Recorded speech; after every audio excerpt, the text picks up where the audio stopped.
दुर्गा सप्तशती 7वां अध्याय। देवी द्वारा चंड मुंड दैत्यों का संहार। ऋषि कहते हैं, तदंतर शुंभ की आज्ञा पाकर चंड मुंड आदि दैत्य चतुरंगिनी सेना के साथ अस्त्र शस्त्रों से सुसज्जित हो चल दिए। फिर गिरिराज हिमालय के स्वर्णमय ऊंचे शिखर पर पहुंचकर उन्होंने सिंह पर बैठी देवी को देखा। वे मंद मंद मुस्कुरा रही थी। असुर शस्त्र लेकर देवी से युद्ध के लिए आगे बढ़ते हैं। उन्हें देखकर दैत्य लोग तत्परता से पकड़ने का उदंड करने लगे। किसी ने धनुष तान लिया, किसी ने तलवार संभाली और कुछ लोग देवी के पास आकर खड़े हो गए। तब अंबिका ने उन शत्रुओं के प्रति बड़ा क्रोध किया। उस समय क्रोध के कारण उनका मुख काला पड़ गया, ललाट में भौहें टेढ़ी हो गई और वहां से तुरंत विकराल मुखी काली प्रकट हुई, जो तलवार और पास लिए हुई थी। वे विचित्र खड़वांग धारण किए और चीते के चर्म की साड़ी पहने नर मुंडों की माला से विभूषित थी।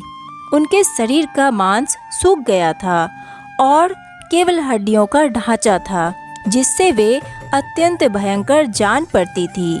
उनका मुख बहुत विशाल था और जीभ लपलपाने के कारण वे और भी डरावनी प्रतीत होती थी। उनकी आंखें भीतर को धसी हुई और कुछ लाल थी। वे अपनी भयंकर गर्जना से संपूर्ण दिशाओं को गुंजा रही थी। बड़े बड़े दैत्यों का वध करती हुई वे कालिका देवी बड़े वेग से दैत्यों की उस सेना पर टूट पड़ी और उन सब का भक्षण करने लगी। वे पार्श्व रक्षकों, अंकुशधारी महावतों, योद्धाओं और घंटा सहित कितने ही हाथियों को एक ही हाथ से पकड़कर मुंह में डाल लेती थी। इसी प्रकार घोड़े, रथ और सारथी के साथ रथी सैनिकों को मुंह में डालकर वे उन्हें बड़े भयानक रूप से चबा डालती थी। किसी के बाल पकड़ लेती, किसी का गला दबा देती, किसी को पैरों से कुचल डालती और किसी को छाती के धक्के से गिराकर मार डालती थी। वे असुरों के छोड़े हुए बड़े बड़े अस्त्र शस्त्र मुंह से पकड़ लेती और रोष में भरकर उनको दांतों से पीस डालती थी। काली ने बलवान एवं दुरात्मा दैत्यों की वह सारी सेना रौंद डाली, खा डाली और कितनों को मार भगाया।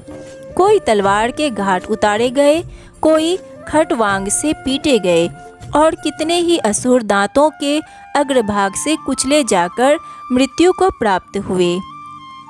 इस प्रकार देवी ने असुरों की उस सारी सेना को क्षण भर में मार गिराया। यह देख चंड उन अत्यंत भयानक काली देवी की ओर दौड़ा। महादैत्य मुंड ने भी अत्यंत भयंकर वाणों की वर्षा से तथा हजारों बार चलाए हुए चक्रों से उन भयानक नेत्रों वाली देवी को आच्छादित कर दिया। वे अनेकों चक्र देवी के मुख में समाते हुए ऐसे जान पड़े मानो सूर्य के बहुतेरे मंडल बादलों के उदर में प्रवेश कर रहे हो। तब भयंकर गर्जना करने वाली काली ने अत्यंत रोष में भरकर विकट अट्टहास किया। उस समय उनके विकराल बदन के भीतर कठिनता से देखे जा सकने वाले दांतों की प्रभा से वे अत्यंत उज्जवल दिखाई देती थी। देवी ने बहुत बड़ी तलवार हाथ में लेकर हाँ का उच्चारण करके चंड पर धावा किया और उसके केस पकड़कर उसी तलवार से उसका मस्तक काट डाला। चंड को मारा गया देखकर मुंड भी देवी की ओर दौड़ा। तब देवी ने रोष में भरकर उसे भी तलवार से घायल करके धरती पर सुला दिया। महापराक्रमी चंड और मुंड को मारा गया देख मरने से बची हुई बाकी सेना भय से व्याकुल हो चारों ओर भाग गई। तदंतर काली ने चंड और मुंड का मस्तक हाथ में ले चंडिका के पास जाकर प्रचंड अट्टहास करते हुए बोला, देवी, मैंने चंड और मुंड नामक इन दो महापशुओं को तुम्हें भेंट किया है। अब युद्ध में तुम शुंभ और निशुंभ का स्वयं ही वध करना।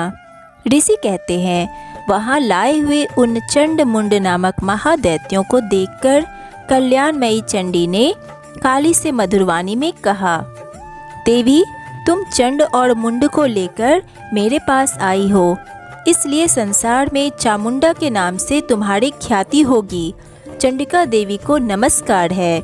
चंड मुंड वध नामक 7वां अध्याय यहाँ पर समाप्त होता है।